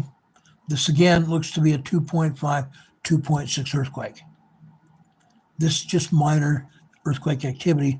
This is tremors here. This is a minor earthquake here. This is after 8:15. Yeah, after 8:15 this morning here. This is approximately 8:26 a.m. this morning. 8:26 a.m. this morning right here. It appears to be a 2.7, 2.8 earthquake here. Look at this other activity here. Okay? Crater Lake is having activity. It's because magma is coming into the magma chamber of this volcano. Magma is coming into the magma chamber of this volcano. It's an active volcano. Now, let's go over here. Okay, we have a BHN channel. A BHN channel. Let's look at that. This should give us an idea of magma coming into the magma chamber of this volcano. We have these wavy lines again. These are very low frequency waves caused by magma coming into the magma chamber of this volcano, Crater Lake. Look at these wavy lines. There are wavy lines here literally all afternoon, yesterday afternoon and evening, going in through the morning.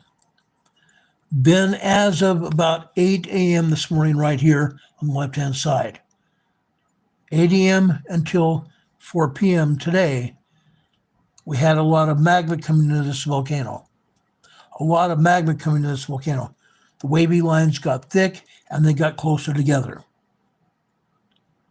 There's a lot of magma coming into this volcano, Crater Lake. Now let's, for kicks and giggles, let's look at another channel and see more of what may have happened. Let's look at BHE. This is also showing us those vertical lines here. These very low frequency lines here. So that's not going to show us much difference. I want to look at the earthquakes here. So we go BHE, not showing us anything but these very low frequency waves. We'll go to BHZ. Now we're showing earthquakes. Look at this activity here.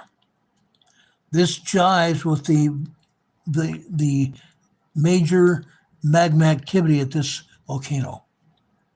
This is elevated seismic waves here. Elevated earthquake activity here at this volcano. This pretty much jives with the activity we saw on the very low frequency wave seismograph. Okay? Any questions with this? Any questions? Richard Smith is saying a 4.3 in Sumbawa, Indonesia. Not surprising. Central Indonesia is having those earthquakes. Okay? Richard Smith is also reporting 1.9, 2.0 activity in the Canary Islands. Not surprising. Ruthie B says activity should be public knowledge. I agree. Ruthie says this is very disturbing information. I agree, it is. Because again, we're showing the activity that the agencies are scrubbing because they don't want us to see the activity. You actually have to hunt all the seismograms to find all the activity. And that's what I do when I show you these seismograms every week. I try to show you the activity. But sometimes on one particular seismogram, as I've shown you, it doesn't show all the activities. You have to go searching for it. You have to go searching for it. Now, for kicks and giggles, let's go back to the USGS map here. Let's back out here and let's go over to the Atlantic Ocean. This is the mid-Atlantic plate here. See this earthquake fault? This is the mid-Atlantic fault zone. It's not showing all the earthquakes. Guess what? They're full of crap. Because earlier this morning right here where you see my cursor, there was a 5.0 large earthquake that happened just about 8 a.m. this morning. And it's not there. That means the USBS scrubbed the activity, scrubbed a large earthquake off the map. They're not showing it. They're also not showing earthquakes down here in the Canary Islands either, right here. They're not showing that 1.9, 2.0. They're not showing any activity at all. Why not? Why not? It's sad. It's sad that our agency, the United States government, is not showing the activity. And yet the U.S. government, the USBS, tells us on their own website that they're not going to show all activity anywhere. They're not showing any activity here in Spain. Nothing here in France, Germany, or Switzerland, or Austria. Nothing here in the Alps Mountains here. Nothing here in Italy, although we know for a fact there's earthquake activity here. We know that. But they're not showing it to us. We know there's a lot of activity here in Greece. Why are they not showing it to us? We know there's a lot of activity here in Turkey. Why are they not showing it? By the way, 40 earthquakes right here. 40 earthquakes here in the eastern Turkey, Syria border region. 40 earthquakes here. Why? Remember I told you that back here on February 3rd, 2023, we had a 9.0, 10.0 earthquake that hit this region. 5,000 plus people died. Another 5,000 plus people were injured. It destroyed this area. It completely destroyed this whole region. Now we are still having earthquake aftershocks here today. And USBS is not showing any of it. They're not showing any earthquakes here in Iraq or Iran. Why not? There are earthquakes here, but they're not showing anything here. They're not showing anything in Saudi. Not a thing. They're not showing the earthquakes here in Ethiopia either. There was a 4.2, I know for a fact, this morning, right here in Ethiopia. Why are they not showing that? India, we know for a fact there's been earthquakes there. Over here in the Indian Ocean, there have been earthquakes here. Why are they not showing that? They're not showing anything here in Myanmar, just west of India. Nothing here in Myanmar. Nothing here in Thailand. Nothing here in Vietnam area. Nothing. Why not? Why are they not showing it? Sumatra, Indonesia here. Right off the coast of Sumatra, Indonesia. This is the 4.5 earthquake that happened at 7:29 a.m. Eastern Time today. On this earthquake fault, the same fault line here goes all the way up here to Myanmar. Goes up here to Myanmar and into India. And also crosses over here, the edge of the plate here in Europe, dividing China and India here. The Himalaya Mountains is the edge of the plate, edge of the craton. The same earthquake fault is here. Now remember what I've said before. There are 7 different plates here. 7 different tectonic plates all throughout this area, stretching from Tonga, Fiji, and New Zealand, all the way up here to Japan. 7 different tectonic plates. Each plate is subducting one under the other. That's why we have all these earthquakes. There were 18 earthquakes before I went on the air today. 18 earthquakes. Why is USGS only showing us these 5 here in Indonesia? And this one here. Richard just got through telling us about this 4.3 here.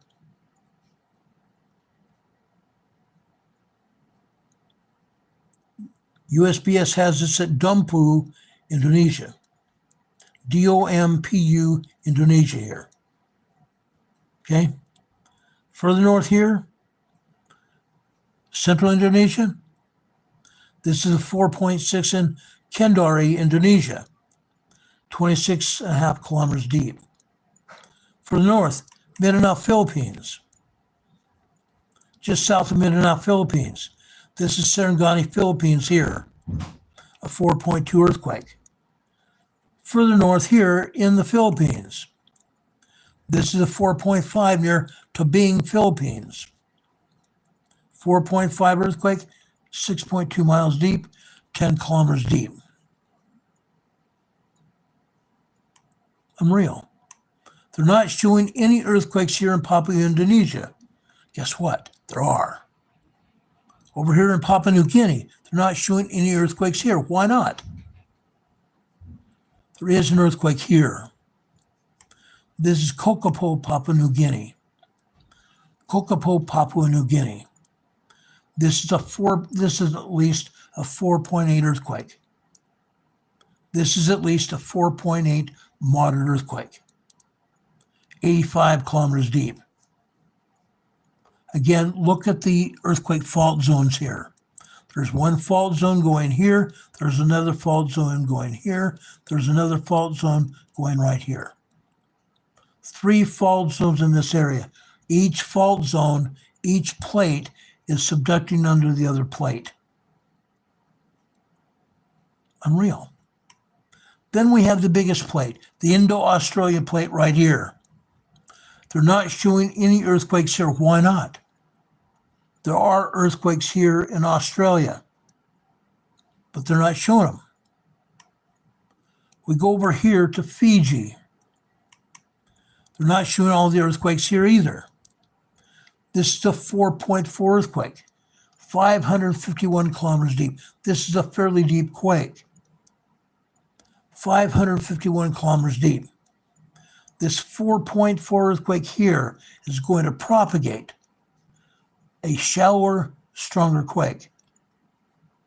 This 4.4 is going to propagate at least a 5.0, 5.1 large earthquake sometime within the next 3 to 10 days. 3 to 10 days. They're not showing, excuse me, they're not showing any earthquakes in Tonga and Samoa. Why not? They're showing an earthquake over here.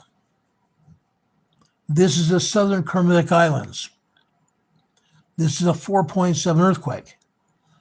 Yesterday we had 5.7 and 5.8 earthquakes right here in the Kermadec Islands, and I'm sure they haven't stopped. I'm sure those earthquakes haven't stopped because those were large earthquakes. We should be at least seeing this 4.7 earthquake here and other moderate earthquakes here, aftershocks.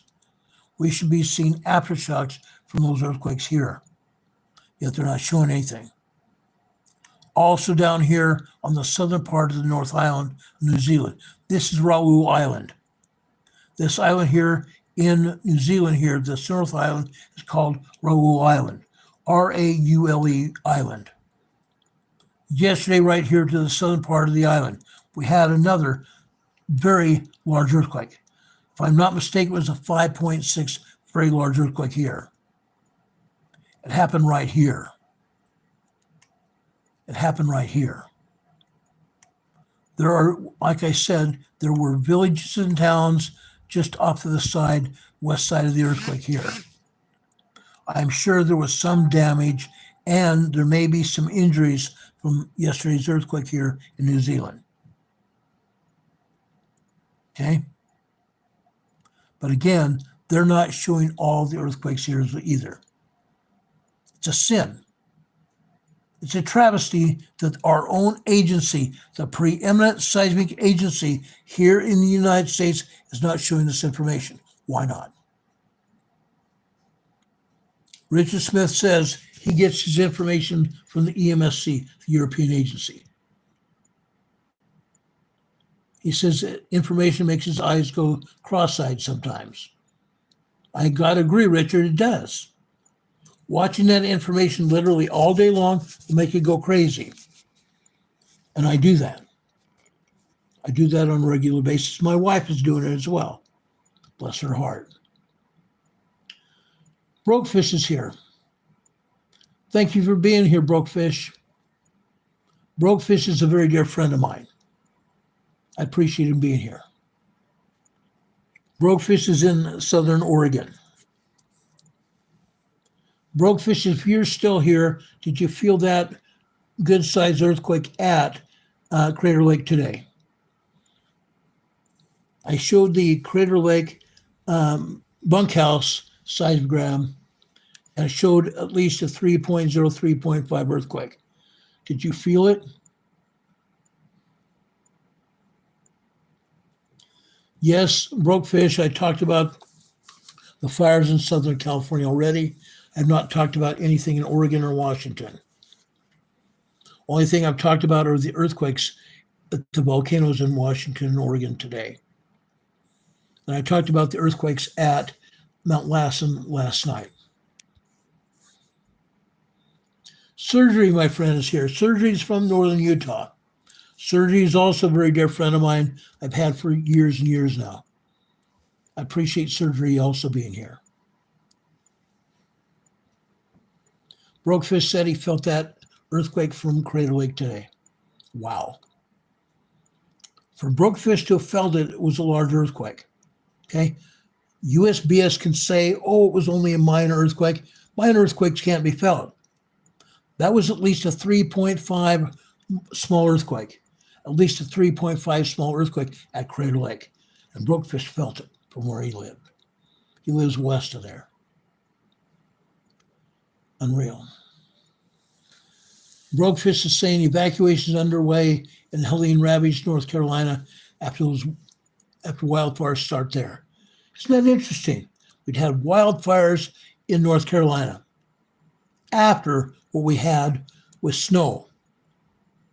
Yes, there was snow up in the Helene area, the Helene hurricane area in western North Carolina. Snow there. And now wildfires. Wildfires. It's wild. Now, let me go over here and look at the information from the wildfires in North Carolina.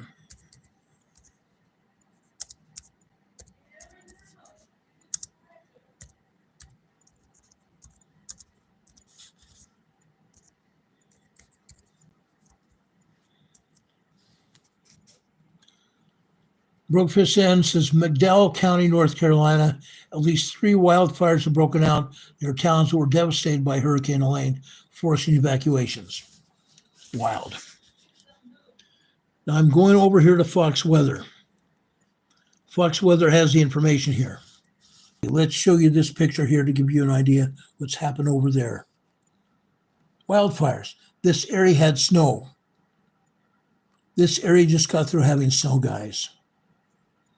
Wildfires there in North Carolina. Let's talk about that.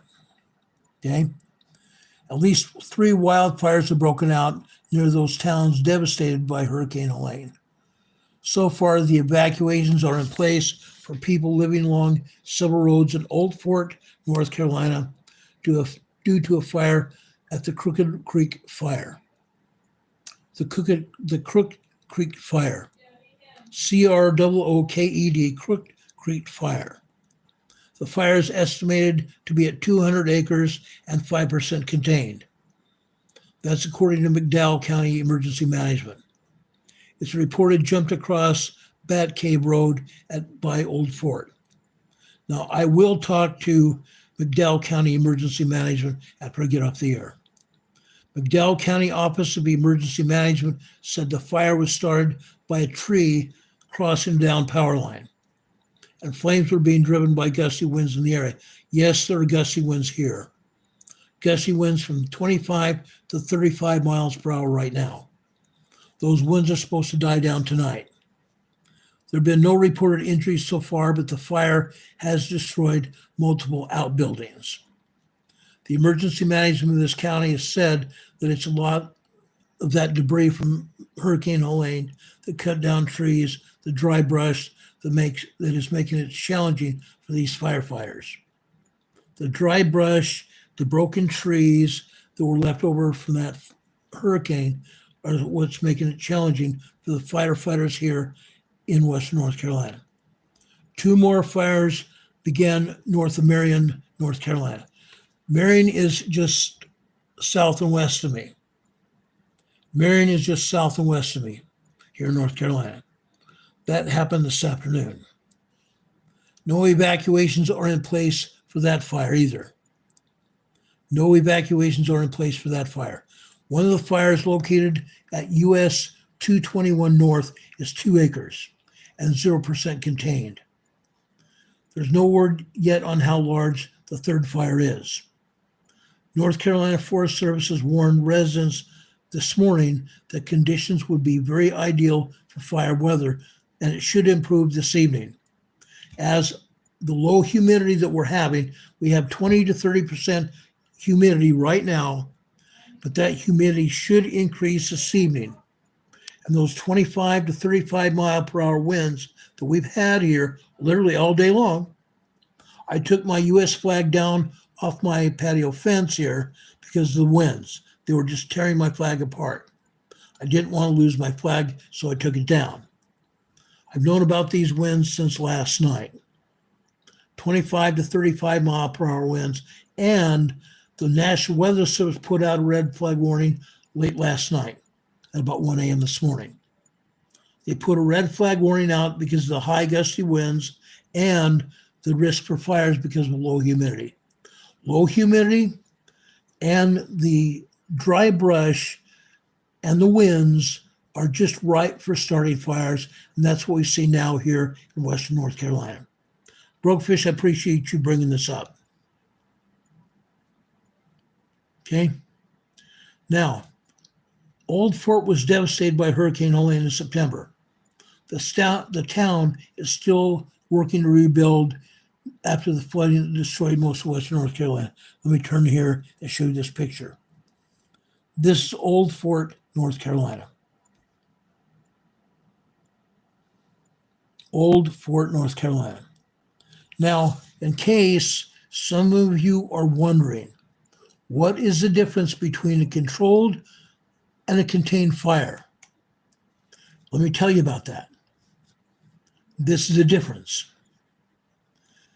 When listening to California wildfires, or wildfire managers, they describe their progress against the large blazes. And you might hear them talk about containment or the fire being under control. As that might sound familiar to what you've heard, those very phrases have similar meanings.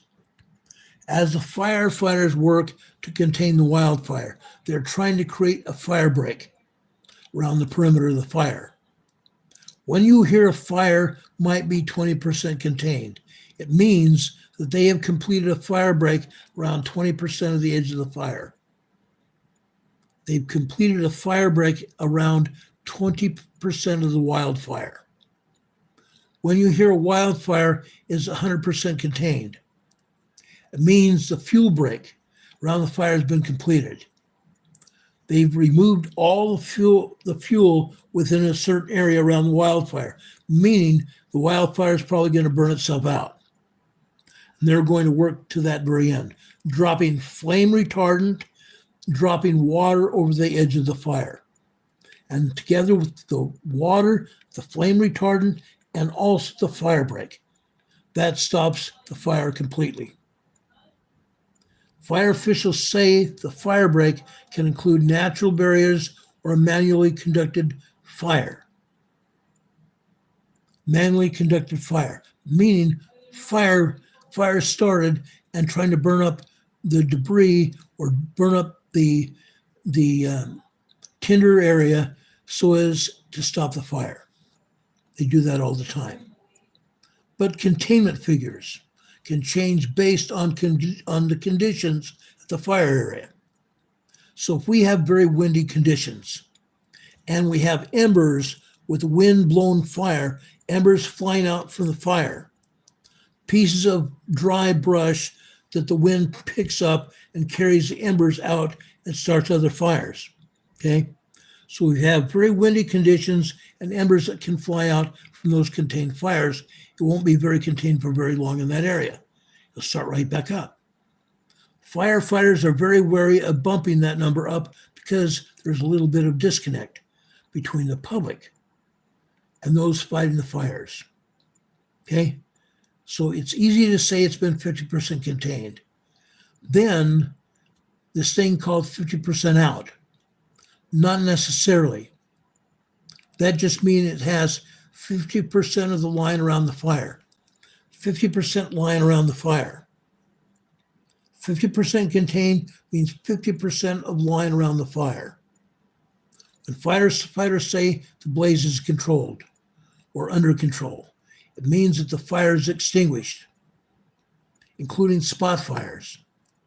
Firefighters have also had the opportunity to strengthen the fire line to ensure any flame or flare-ups won't cross those fire breaks. Flare-ups, hot spots. Okay, those hot spots. There have been hot spots where fires have been smoldering, but not flames coming out yet. Those hot spots must be put out completely before firefighters leave a fire. Okay? Hurricane Heather says, how did I not know that there was a red flag warning in North Carolina? Hurricane Heather, I should have told you or put it up on the messenger links that we have here on our Facebook Messenger threads. I'm sorry. I didn't put it up. It happened late last night. It came over my phone. And by the way, I have what they call a Storm Shield app. A Storm Shield app. That Storm Shield gives me information about my local area. About my local area only, unless I tell it that I want to look at someplace else. So Heather, it's my fault for not giving you that information. I had it, but I forgot to show it. I forgot to share it. Heather, I'm sorry. Renee says it was on the National Oceanographic and Atmospheric Administration app. Yes, it was. Sergey says his has been weird as well.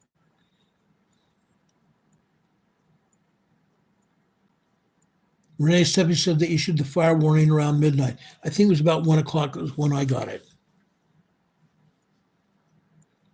Heather, it's not necessarily you being more diligent. I'm sorry for not sharing the information like I should have. I've shared stuff like that in the past, but I was just so tired last night, I couldn't see straight. My fault. My fault. Richard Smith says when he was a teenager, he was in charge of his uncle's dump and burned the trash every day. I wouldn't want that. I wouldn't want that responsibility at all. Starting a fire at a dump carries a lot of responsibility. I'd be scared out of my mind. I would be scared out of my mind. Anyway, Heather does a great job, okay? Okay, guys? Heather does a wonderful job. She's awesome. I've been working with Heather for about 6 years now. Probably close to 6 years. She's a great lady. She's a great lady, okay? She talks about fires. She talks about weather stuff all the time. Literally all the time. She's awesome.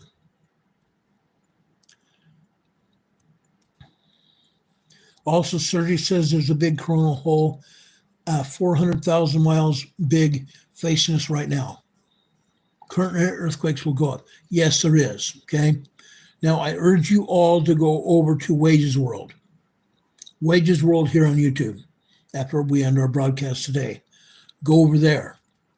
Wages World will have the latest information about that huge coronal hole. That huge coronal hole will launch flares. They will launch probably that large coronal hole 400,000 miles long. It's going to throw out flares, probably M and X class flares. That's how large it is. Okay? Those flares launching out from the sun are going to be crossing the galaxy, crossing space, and they will at one point hit the Earth side facing the sun. Okay? Those flares hitting the Earth, it will be plasma radiation. The plasma radiation will go through our atmosphere, heating up the plates, heating up the earthquake faults, causing more earthquakes. And yes, tomorrow we will talk about that. But go over to Wages World and get the information. He's great about that. Mark Wages is awesome. Okay? Mark Wages is awesome. Now, guys, is there anything else that you might have questions about or need to know?